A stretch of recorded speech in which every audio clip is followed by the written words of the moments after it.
तो इसलिए ना ये काफी इंपॉर्टेंट है। क्लास में ध्यान से सुन लोगे ना, तो एक तो क्लास में एकदम स्टोरी की तरह सुनना उसको, ताकि तुम्हें याद हो जाए चैप्टर पूरा। नोट्स बना लेना प्रॉपर। लास्ट मोमेंट पे एक्चुअली मेरे को मैं ये पढ़ा रहा हूँ जो भी इनका आईआईटी मेंस का एग्जाम है 21 से, उनके लिए, कि ताकि उनको ना ये चैप्टर इस समय याद हो जाएगा। साथ साथ पहले पढ़ाया हो तो याद नहीं होता।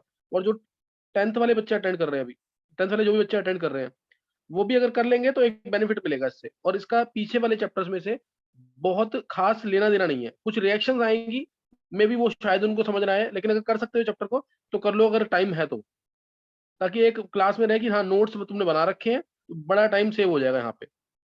इसलिए इसको बहुत ध्यान सुनना है चैप्टर को, और क्लास में याद हो जाए ऐसे करना है। मैं ऑफलाइन में तुमसे सुनूंगा अभी इस चैप्टर को, नोट्स बना लेना प्रॉपर इसके। अच्छा, अब इसमें चैप्टर जो है एनवायरमेंटल केमिस्ट्री, बहुत ध्यान से करेंगे इसको।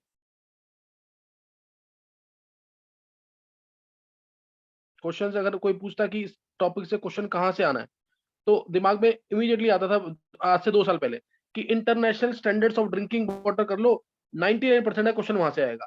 अभी भी इंपॉर्टेंट है ऐसा नहीं है, लेकिन अब पूरे चैप्टर में से भी पूछ रहे हैं कहीं ना कहीं से। और एक तो international standards of drinking water, उसमें कौन कौन से आयंस है, क्या इनके अगर ये एक्सेस में हो जाते हैं तो क्या दिक्कतें आती हैं, ये सब। या फिर इसके अलावा ग्रीन हाउस गैसेस कौन सी है, एसिड रेन में कौन कौन से एसिड्स इन्वॉल्व है, इस टाइप से। तो ना इस चैप्टर को स्टार्ट कर रहे हैं, नोट जरूर बना लेना प्रॉपर।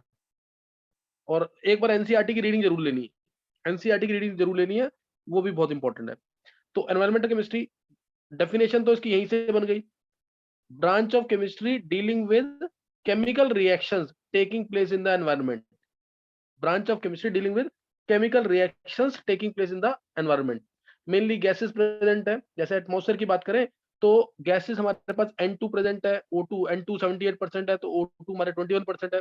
बाकी गैसेस ट्रेसेस में होती है, जैसे CO2 की बात करें तो 0.03% होती है बाय वॉल्यूम, आर्गन ट्रेसेस में होती है, बाकी गैसेस बहुत कम अमाउंट में प्रेजेंट होती है। तो इन्हीं में आपस में रिएक्शंस होती हैं, या फिर ये रिएक्ट करके सेकेंडरी पॉल्यूटेंट्स वगैरह बना सकते हैं, जिसकी वजह से एनवायरनमेंट में चेंजेस आएंगे। तो इसी को स्टडी करेंगे। इसके अंदर पहला मैंने तुम्हें बताया कि एनवायरमेंटल केमिस्ट्री क्या चीज है। अब नेक्स्ट है इसके अंदर पॉल्यूटेंट्स क्या होंगे। नेक्स्ट, एनवायरमेंट के अंदर पॉल्यूटेंट क्या होंगे। तो पॉल्यूटेंट क्या है, ये है undesirable material. Clear, undesirable material present in, तीन जगह याद रखना है, soil water and air. Soil water and air, undesirable material which is present in soil water and air. इसके अंदर जो अनडिजायरेबल मटेरियल प्रेजेंट है, that is called as a pollutant. इसको पॉल्यूटेंट बोलेंगे। तो पॉल्यूटेंट के टाइप्स क्या है मैं वो भी बताऊंगा तुम्हें, एक टर्म और नोट कर लेंगे इसके साथ ही, कॉन्टेमिनेंट। कॉन्टेमिनेंट भी ना, ये भी अनडिजायरेबल मटेरियल है, लेकिन जैसे पॉल्यूटेंट है वो तो हमेशा हार्मफुल होगा। ये हार्मफुल, ये हो भी सकता है हार्मफुल, ये नहीं भी हो सकता है। तो ये दोनों में थोड़ा सा डिफरेंस है, पॉल्यूटेंट और कंटेमिनेंट। पॉल्यूटेंट क्या है, it is always harmful, but contaminant it can be harmful. जो कंटेमिनेशन करते हैं ये हार्मफुल हो भी सकता है और नहीं भी हो सकता है। तो दोनों पॉसिबिलिटीज हैं इसके लिए। नेक्स्ट आता है टर्म, ये दो टर्म मैंने बता दी। पॉल्यूटेंट क्या है, पॉल्यूटेंट के टाइप्स भी मैं बताऊंगा अभी। दूसरा मैंने बताया तो मैं कंटेमिनेंट क्या है। तीसरा करेंगे threshold limit value, TLV, threshold limit value. Threshold limit value क्या है कि कोई भी पॉल्यूटेंट जो है ना, उसकी क्या लिमिट हो सकती है जिसके अंडर कोई भी एक वर्कर या कोई भी पर्सन 8 घंटे दिन में काम कर सकता है। 8 घंटे दिन में काम करने के बाद उस पॉल्यूटेंट के साथ उसको अगर कोई खास फर्क नहीं पड़ता या कोई नेग्लिजिबल इफेक्ट करता है वो, तो उसको बोलेंगे threshold limit value. Threshold limit value क्या है, एक तरह से limit under which a worker can work, limit under which a worker और person can work at the most 8 hours in a day, 8 hours per day या 40 hours पर week.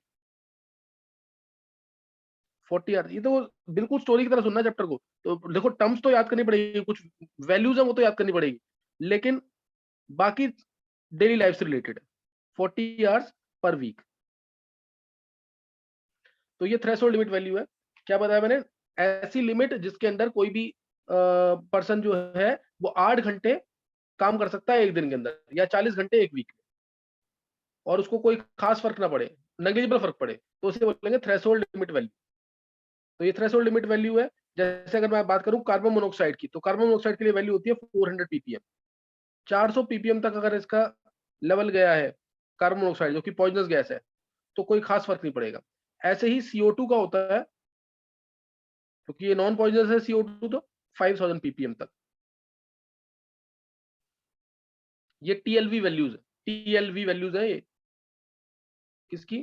Carbon monoxide की और CO2 की। तो ये इसका मीनिंग बता दिया, TLV क्या, थ्रेशोल्ड लिमिट वैल्यू। नेक्स्ट हम आएगा पॉल्यूटेंट के टाइप्स। पॉल्यूटेंट के टाइप्स देखेंगे। पॉल्यूटेंट जो है,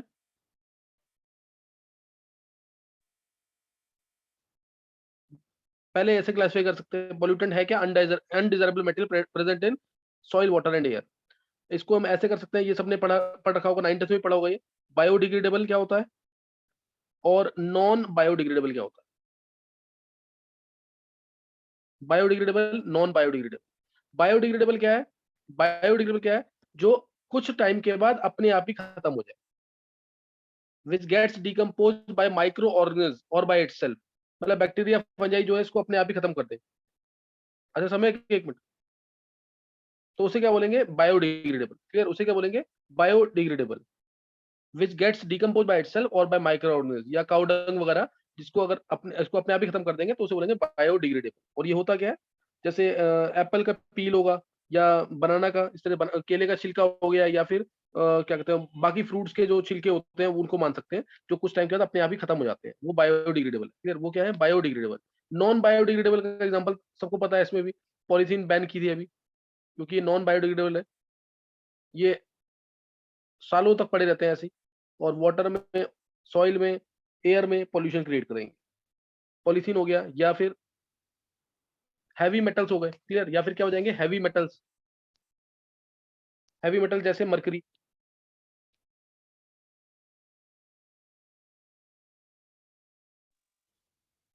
सही ना? हैवी मेटल्स हो गए, जैसे हो गया मरकरी। तीसरा न्यूक्लियर का वेस्ट जो होता है, they do not get decompose even in decades.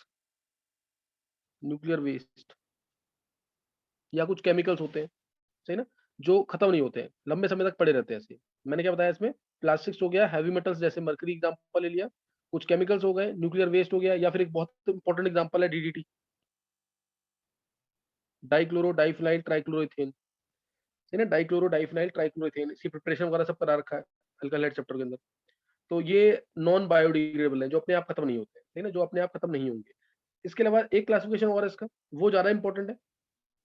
वो ज्यादा इंपॉर्टेंट है, जैसे primary pollutant, secondary pollutant. Primary pollutant, primary को 1 डिग्री लिखते हैं, सेकेंडरी को ऐसे लिखते हैं 2 degree. Primary pollutant, secondary pollutant. Primary pollutant वो होगा जो एटमॉस्फेयर में अपने आप ही डायरेक्टली प्रोड्यूस होगा, which is directly produce in the atmosphere. Clear? Which is directly produce in the atmosphere, that is called as primary pollutant. उसे क्या बोलेंगे? Primary pollutant. जो कि क्या होगा? डायरेक्टली प्रोड्यूस होगा एटमॉस्फेयर के अंदर। जैसे डायरेक्टली प्रोड्यूस होने का मतलब क्या है? जैसे कहाँ कहाँ से प्रोड्यूस हो सकता है वो प्रोड्यूस होता है वॉल्केनिक इरप्शन, सही ना, that is directly produce in the atmosphere, is called as primary pollutant. Directly produce कहाँ से होगा? वॉल्केनिक इरप्शन से होगा, सही ना, वॉल्केनिक इरप्शन, वॉल्केनोज लिख देते हैं। या फिर इसके अलावा फैक्ट्रीज से हो सकता है, फैक्ट्रीज का जो वेस्ट है उसमें होता है ये, सही ना, फैक्ट्रीज का वेस्ट है इसके अंदर आ जाएगा।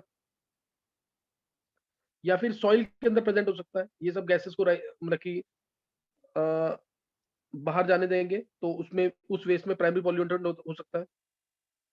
जैसे अब प्राइमरी पॉल्यूटेंट में जनरली जो एग्जांपल पूछे जाते हैं पेपर के अंदर, मैं वही बता रहा हूँ तुम्हें। इसमें आएगा CO CO2, ओ बड़ा बनाना, CO CO2, NO NO2, और इसके अलावा एक SO2। ये ज्यादातर काउंट होंगे primary pollutants. Clear? They will be counted under primary pollutants, ये प्राइमरी पॉल्यूटेंट्स में काउंट होंगे। सेकेंडरी पॉल्यूटेंट्स क्या है? जो प्राइमरी पॉल्यूटेंट से बने, विच आर सेकेंडरी पॉल्यूटेंट्स क्या होंगे? Which are formed from primary pollutant. ये तो डायरेक्टली प्रोड्यूस हुआ है, लेकिन सेकेंडरी पॉल्यूटेंट्स क्या है? जो प्राइमरी पॉल्यूटेंट से बनेंगे। जैसे SO3 है, SO3 जो है, SO2 प्राइमरी पॉल्यूटेंट है, इससे बनता है SO2 plus half O2, in the presence of particulate matter कह सकते हैं। एक पर्टिकुलेट मैटर यानी जो पॉल्यूशन के से जो दिल्ली एनसीआर वगैरह में पॉल्यूशन होता है उसमें ये मैटर प्रेजेंट होता है, फॉसिल फ्यूल्स बर्न करने के बाद आता है ये। तो इससे ये SO3 प्रोड्यूस होता है, SO3 जो कि हाईली टॉक्सिक गैस है, सबको पता है ये H2SO4 है। तो ये तो हाईली टॉक्सिक है, हाईली एसिडिक है। इससे प्रोड्यूस होगा सेकेंडरी पोल्यूटेंट। इससे क्या प्रोड्यूस होगा?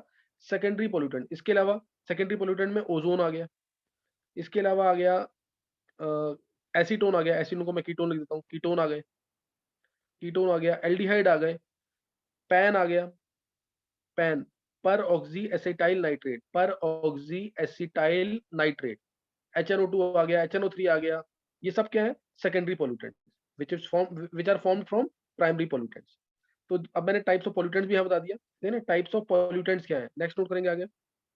अभी तक जो मैं तुम्हें बताया है, 3 चीजें बताई हैं सिर्फ।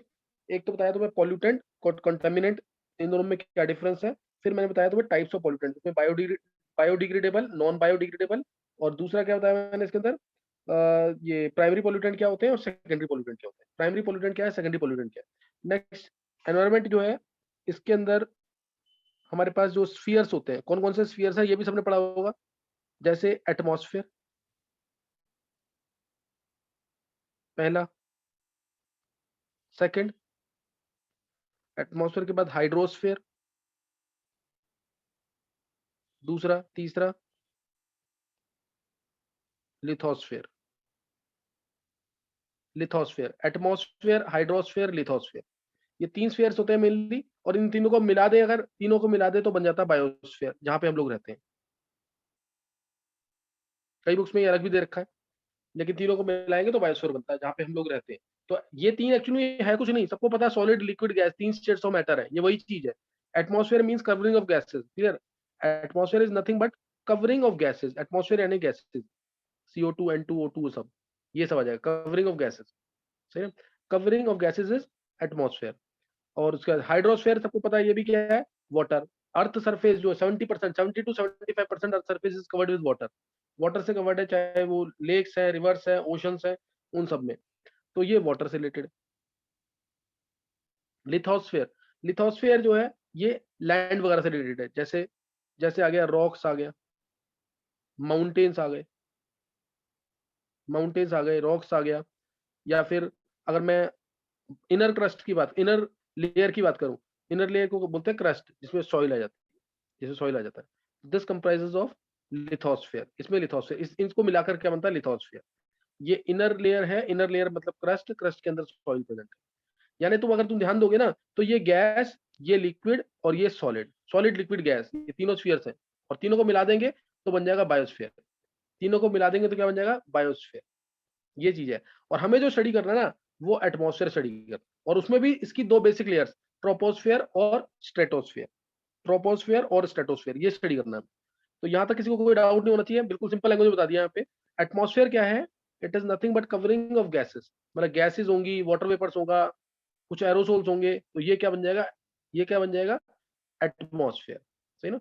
एटमॉस्फेयर क्या है, गैशियस ब्लैंकेट है, एक गैशियस ब्लैंकेट है that is attached to the earth due to gravitational forces. Gaseous blanket है that is attached to the earth due to gravitational forces. अब इसकी जो बेसिक लेयर्स है, बेसिक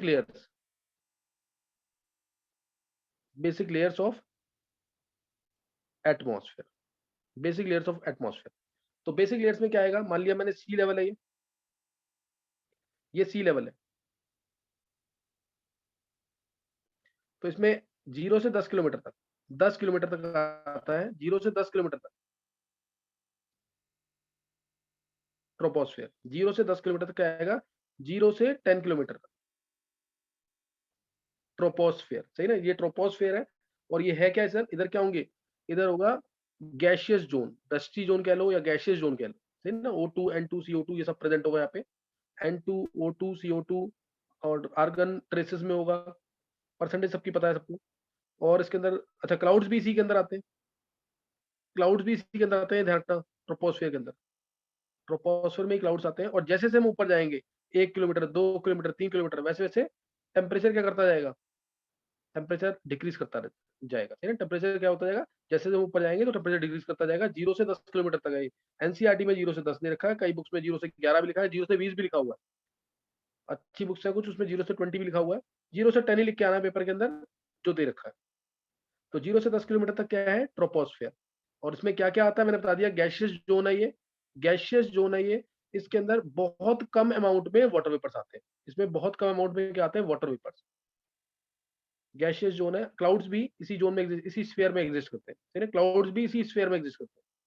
दूसरा, अब 10 से लेकर 50 तक, 10 से 50 किलोमीटर तक, 10 से 50 किलोमीटर तक आ जाएगा स्ट्रेटोस्फीयर।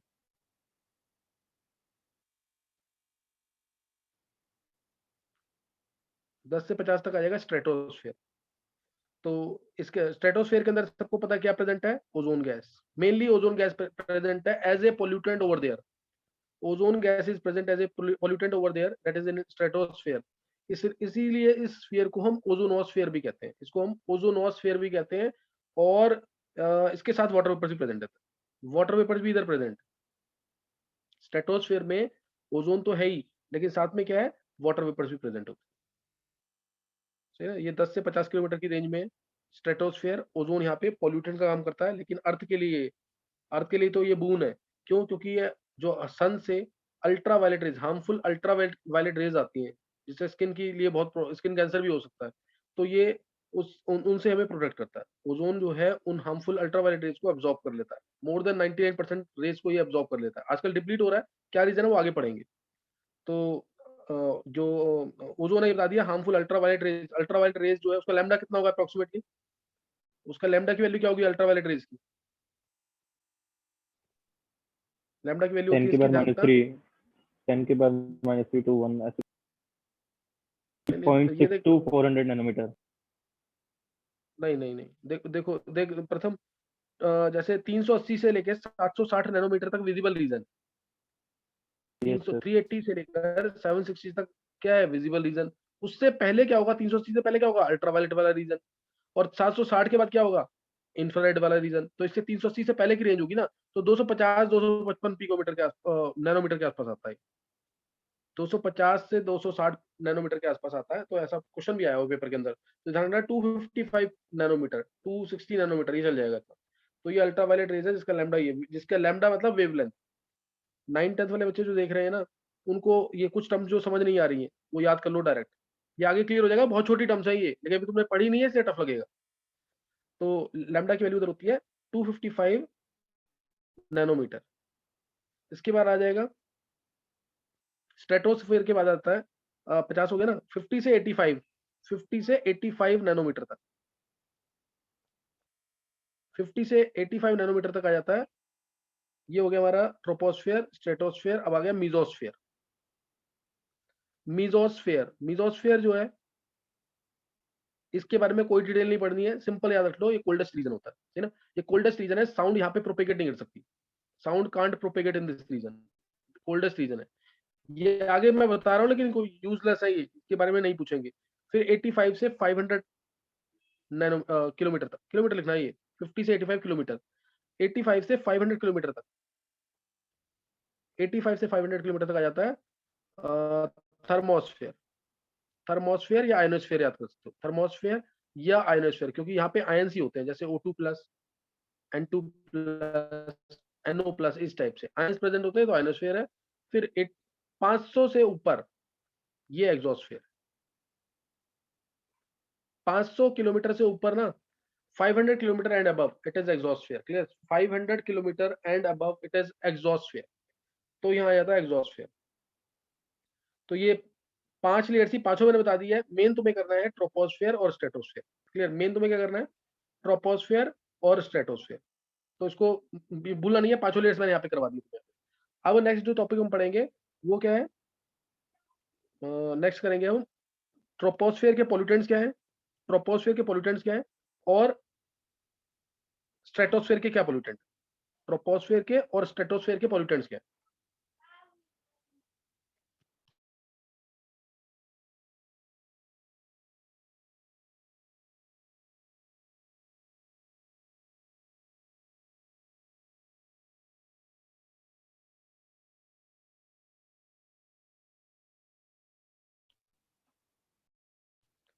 चलो नोट करेंगे ट्रोपोस्फेयर के पॉल्यूटेंट्स। ट्रोपोस्फेयर पॉल्यूटेंट्स, तो ट्रोपोस्फेयर के पॉल्यूटेंट्स में क्या क्या आएगा वो नोट कर लेंगे। ट्रोपोस्फेयर के पॉल्यूटेंट्स में दो तरीके से डिवाइड कर रखा है हमने। गैसियस होते हैं पॉल्यूटेंट्स, गैसियस पॉल्यूटेंट्स होंगे, और दूसरा particulate. Particulate, gaseous pollutants, particulate pollutants, gaseous और पार्टिकुलेट पॉल्यूटेंट। गैसियस के अंदर आ जाएगा SO2 SO3, एक्स से डिनोट कर दिया, SO2 भी उसका है, SO3 भी उसका है। दूसरा आ जाएगा NO2 NO3, sorry NO NO2, NO और NO2 दोनों आएंगे। तीसरा आएगा CO CO2, CO CO2, इसके अलावा CXHY यानी हाइड्रोकार्बन, यानी हाइड्रोकार्बन ट्रेसेस में आ सकता है H2S भी, ट्रेसेस में H2S की जरूरत नहीं लिखने की, H2S। और ओजोन भी जो है ना वो कई बार इसमें काउंट होता है ट्रोपोस्फेयर के पॉल्यूटेंट्स। क्यों? क्योंकि O2 प्रेजेंट है, O2 कन्वर्ट हो जाता है O3 के अंदर। O2 कन्वर्ट हो जाता है कैसे? O3 के अंदर। तो ये भी कई बार आ जाता है इसके अंदर। मेन ये चार है इसके अंदर, ट्रोपोस्फेयर के गैसियस पॉल्यूटेंट। और पार्टिकुलेट के अंदर, पार्टिकुलेट के अंदर हम देख सकते हैं जैसे पार्टिकुलेट पॉल्यूटेंट यानी सॉलिड पॉल्यूटेंट्स जो, सॉलिड वाले जो पॉल्यूटेंट्स होंगे इसमें, चलो इसी के अंदर वायबल, वायबल यानी लिविंग, नॉन वायबल, वायबल और नॉन वायबल। वायबल यानी लिविंग वाले, नॉन वायबल मतलब non living, non living particulate के अंदर। तो वायबल वाले, लिविंग वाले है ना, तो इसमें बैक्टीरिया, ईस्ट, मोल्ड्स, फंगाई या एल्गी ये आ जाएंगे। ये क्या है? ऑर्गेनिक सब्सटेंसेस है, ऑर्गेनिक सब्सटेंसेस या लिविंग ऑर्गेनिज्म कह सकते हैं। और minute living organism, minute living organism ये वायबल में bacteria, yeast, fungi, moulds, algae ये सब। और नॉन वायबल के अंदर, नॉन वायबल में क्या आ जाएगा? जो नॉन लिविंग है, जैसे स्मोक, फॉग, दोनों मिलते हैं तो स्मोक बन जाता है, दोनों मिलेंगे तो स्मोक बन जाएगा। स्मोक, फॉग, मिस्ट, मिस्ट हो गया, इसके अलावा स्मोक, स्मोक हो गया, फॉग हो गया, मिस्ट हो गया। फिर आ जाएगा फ्यूम्स आ जाएंगे, फ्यूम्स आ जाएंगे, और डस्ट वगैरह, और डस्ट वगैरह ये आ जाएगा इसके अंदर। चलिए ये आ जाएगा। फ्यूम्स वगैरह भी पता होना चाहिए तुम्हें। फ्यूम्स जैसे बोलते हैं ना कि AlCl3 fumes in moisture, formation of HCl की वजह से फ्यूम्स जो है, AlCl3 फ्यूम्स इन मॉइस्चर, AlCl3 प्लस H2 क्या बन जाएगा? मॉइस्चर है, H2 आएगा तो क्या बन जाता है? AlO प्लस HCl, HCl की वजह से फ्यूम करता है। PCl5 फ्यूम्स इन मॉइस्चर, BeCl2 फ्यूम्स इन मॉइस्चर, सब में क्या आता है? फॉर्मेशन ऑफ HCl की वजह से, फॉर्मेशन ऑफ HCl की वजह से। या व्हाइट फ्यूम्स निकलते हैं जब NH3 और HCl कंबाइन करते हैं, NH4Cl की। ये इस टाइप की रिएक्शंस पढ़ी होंगी, ग्राहम्स लॉ ऑफ डिफ्यूजन जब टॉपिक पढ़ाया था स्टेट्स ऑफ मैटर के अंदर, तो उसमें पढ़ा हुआ है ये। तो ये तुम्हें पता होना चाहिए इसके बारे में। तो ये आ गया यहाँ पे। और ये जो नॉन वायबल जो है, नॉन वायबल जो है, अगर ये 5 माइक्रोन के हैं, अगर ये 5 माइक्रोन के हैं तो नेजल में मतलब नोज में पास कर सकते हैं, सही ना, और प्रॉब्लम क्रिएट करेंगे। 10 माइक्रोन के हैं तो लंग्स में एंटर कर सकते हैं, 10 माइक्रोन के अगर हैं तो लंग्स में एंटर कर सकते हैं। एनसीईआरटी में जो लिखा है तुम्हें एक एक लाइन पढ़नी है इसकी, तो ये चीज ध्यान रखना है इसके अंदर। तो ये यहाँ पे बता दिया मैंने, गैशियस पॉल्यूटेंट्स क्या है ट्रोपोस्फेयर के अंदर, और पार्टिकुलेट पॉल्यूटेंट्स क्या है, गैशियस पॉल्यूटेंट्स और पार्टिकुलेट पॉल्यूटेंट्स कौन कौन से। नेक्स्ट नोट करेंगे अब। नेक्स्ट अब एक एक करके ना इसको देखेंगे, जैसे ये SO2 SO3 NO2 NO CO CO2 CXHY, इन चारों को देखेंगे, थोड़ा थोड़ा इनके बारे में स्टडी करेंगे।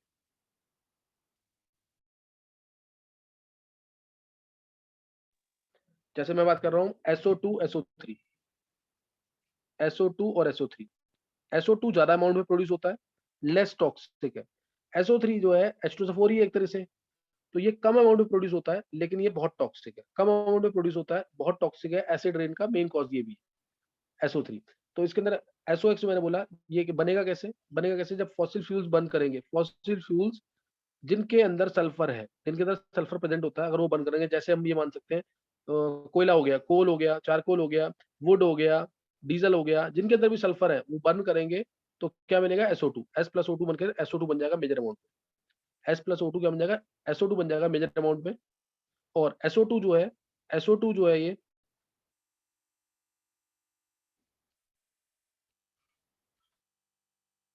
SO2 plus half O2, SO3 बनता है। लेकिन SO3 अपने आप बनता नहीं है, ये ऐसे रीजन में बनेगा जहाँ पे पॉल्यूशन बहुत ज्यादा अमाउंट में, जैसे दिल्ली एनसीआर में पॉल्यूशन बहुत अमाउंट में है, तो वहां पे पर्टिकुलेट मैटर होता है, पर्टिकुलेट मैटर यानी पोल्यूटेंट है, जिसका कंसंट्रेशन जो है ना 2.5 से लेकर के लगभग मान लेना कि 10 ppm के आसपास जाएगा, तब जाके ये SO3 बनता है। ये इसका प्रेजेंस होना जरूरी है, तब जाके SO3 बनेगा, और एसिड रेन का मेन कॉज है, इसे ना एसिड रेन का मेन कॉज है। तो और SO3 हाईली टॉक्सिक नेचर का है, एक्वाटिक लाइफ को, प्लांट लाइफ को काफी इफेक्ट करता है SO3, सही ना, SO3 ज्यादा इफेक्ट करता है। और इसके अलावा SO2 जो है H2O2 से कंबाइन करके भी बन सकता है। SO2 में H2O2 डाल देंगे ना, हाइड्रोजन पेरोक्साइड,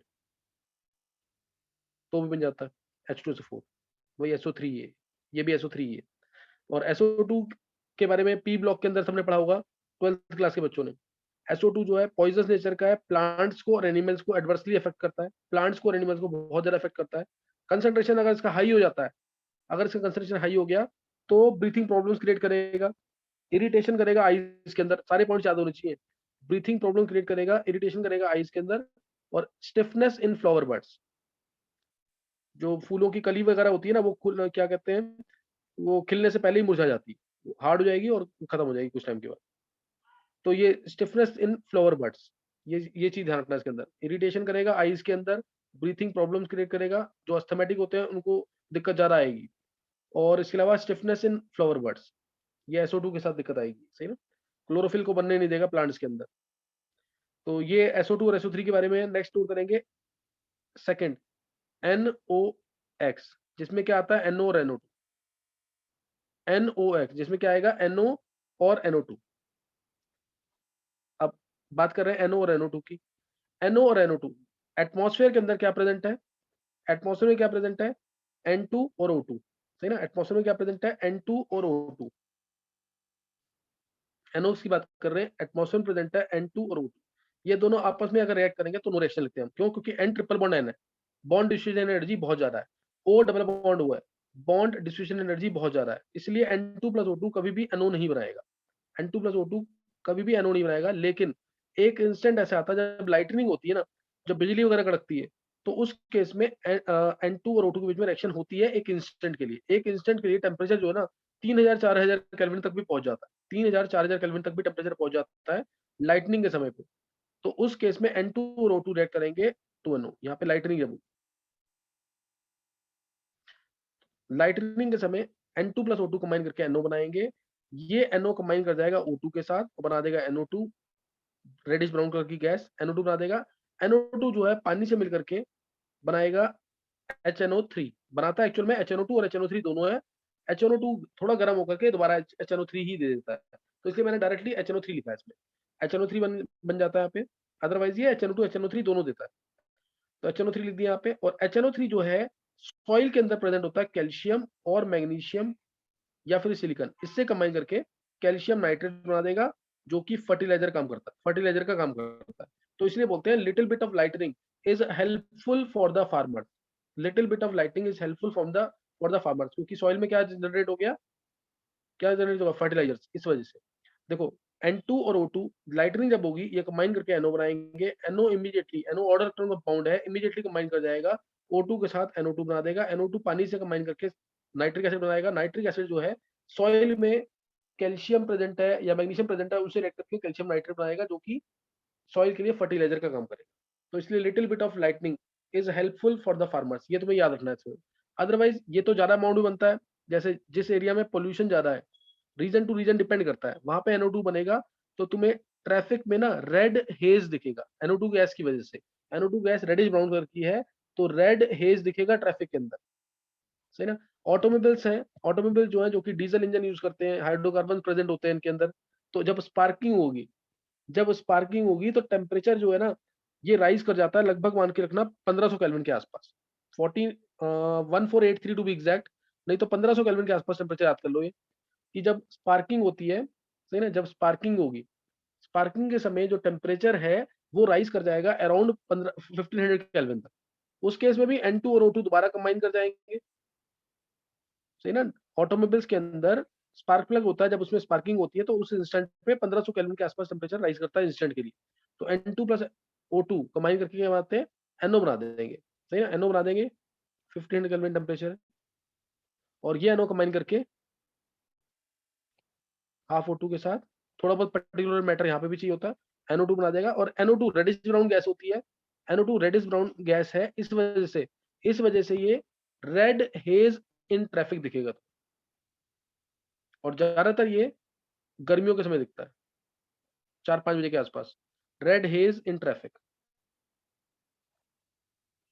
ये वर्ड याद रखना है, रेड हेज इन ट्रैफिक। और फोटोसिंथेसिस नहीं होने देगा, it will retard the rate of photosynthesis, decrease rate of photosynthesis, decrease the rate of photosynthesis, ये याद रखना है। और इसके अलावा ब्रीथिंग प्रॉब्लम्स तो होगी, ब्रीथिंग प्रॉब्लम्स, रेस्पिरेटरी डिसीजेज होंगी बच्चों के अंदर, ब्रीथिंग प्रॉब्लम्स लिख रहा हूं मैं एक वर्ड में। तो ये सब तुम्हें एक बार रीड जरूर करना है, इसको किस तरह से क्वेश्चन आ जाएगा कुछ पता नहीं है। मैं तुम्हें ऑलरेडी बता चुका हूँ कि international standards of drinking water, green house effect, acid rain, ये इस टाइप के क्वेश्चन पूछे हुए हैं पेपर में पहले।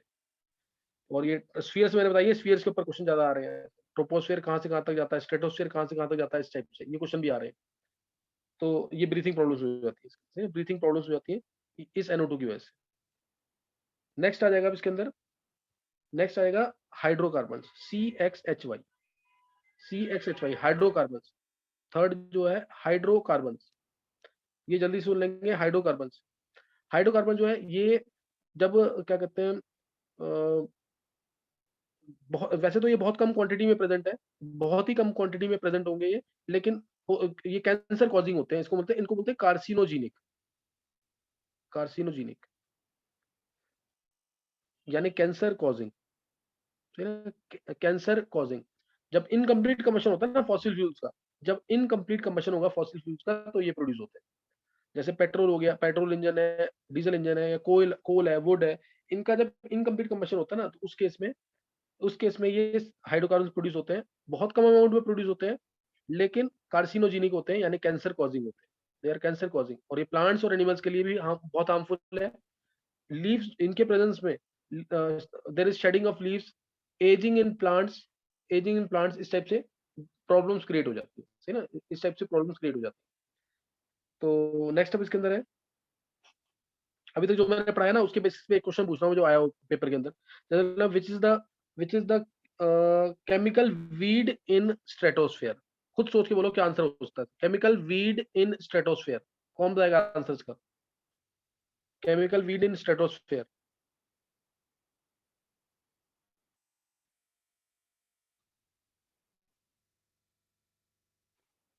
NO2।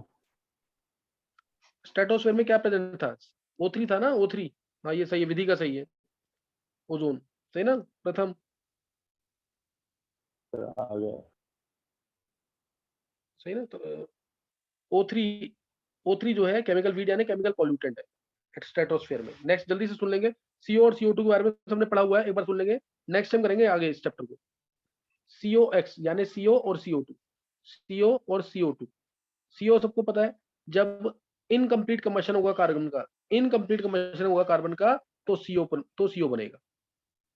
और CO हाईली पॉइजनस गैस है, CO हाईली पॉइजनस गैस है, इसके बारे में पता है कि ये इमीडिएटली हीमोग्लोबिन से कंबाइन कर जाता है, बना देगा कार्बोक्सी हीमोग्लोबिन, जिसका बॉन्ड होता है 300 टाइम ज्यादा stronger as compare to oxy haemoglobin.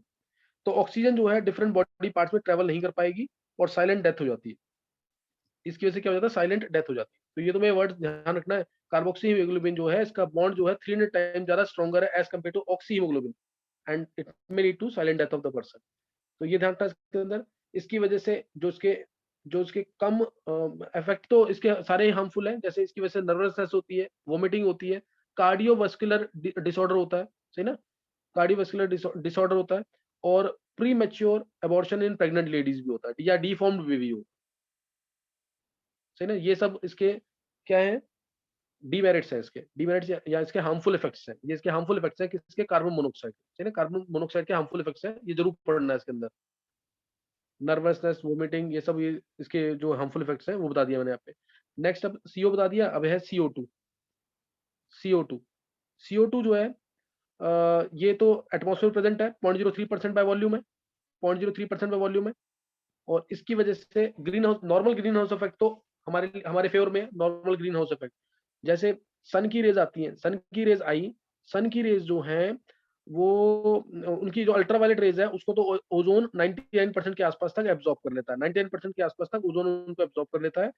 जो इंफ्रारेड रेज है वो अर्थ पे आएंगी, उन रेज को गैसेस जो प्रेजेंट है जैसे CO2 N2 ये सब गैसेस उनको एब्जॉर्ब, मेनली CO2 इन इंफ्रारेड रेज को ट्रैप कर लेंगी, अर्थ पे एब्जॉर्ब कर लेंगे, कुछ रिफ्लेक्ट हो जाएंगी, जिसकी वजह से एक टेम्परेचर मेंटेन रहता है अर्थ के सरफेस पे और लाइफ पॉसिबल है। एक ग्रीन हाउस बन गया गैसेस का, सही ना। और ट्रैप कर लिया उसने किसको, सन की इंफ्रारेड रेज को, जिसकी वजह से कांस्टेंट टेम्परेचर, एक टेम्परेचर मेंटेन हो गया अर्थ के सरफेस पे और लाइफ पॉसिबल है, whether it is for plants, animals और ह्यूमन बींग्स, लाइफ क्या है, पॉसिबल है।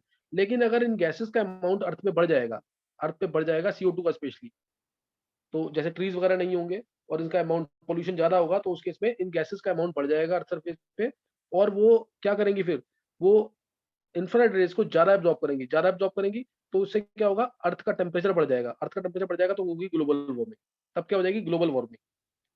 तो ये CO2 का इफेक्ट है, सही ना, CO2 का। और एक चीज और बताता हूँ, एंटीडोट फॉर CO, ये और सुन लेंगे एक बार, एंटीडोट फॉर CO, ये सबने पढ़ रखा होगा, अगर मैंने पहले बताया होगा इनऑर्गेनिक के अंदर। एंटीडोट फॉर CO होता है कार्बोजन, कार्बोजन होता है एंटीडोट फॉर CO।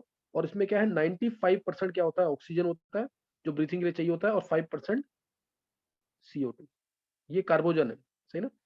तो सिलेंडर्स में भर करके पेशेंट्स पे को देते हैं, कार्बोजन कहते हैं इसको, सही ना, carbogen. Anti, this is antidote for CO, ये और ध्यान रखना है। ग्रीन हाउस इफेक्ट मैंने तुम्हें बता दिया है। ग्रीन हाउस की गैसेस कौन कौन सी है, किसको पता है ये?